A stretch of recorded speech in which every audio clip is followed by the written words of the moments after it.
I regret moving alone into this. I recently moved into a small, old apartment in a quiet town. The rent was cheap, and the place had a certain charm if you ignored the creaky floors and the occasional draft.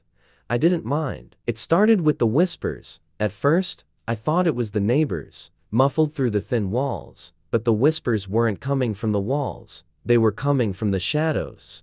Late at night, as I lay in bed, I'd hear them soft, unintelligible murmurs. Luna noticed it too. She'd sit and stare at the shadows, her fur bristling, her eyes wide. Sometimes, she'd hiss or bolt from the room, terrified of something I couldn't see.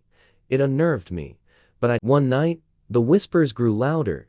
They filled the room, circling me like a swarm of invisible insects. I couldn't move, couldn't breathe. The air felt thick with something dark and menacing. I sat up in bed. I began to dread nighttime. The whispers became more frequent, more insistent. They seemed to be calling my name, urging me to listen. I started losing sleep, too afraid to close my eyes. Then, one night, it escalated.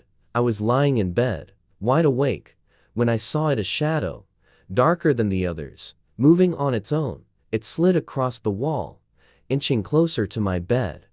I couldn't move. I couldn't scream. The shadow loomed over me, and for the first time, I understood the whispers. They weren't just noises.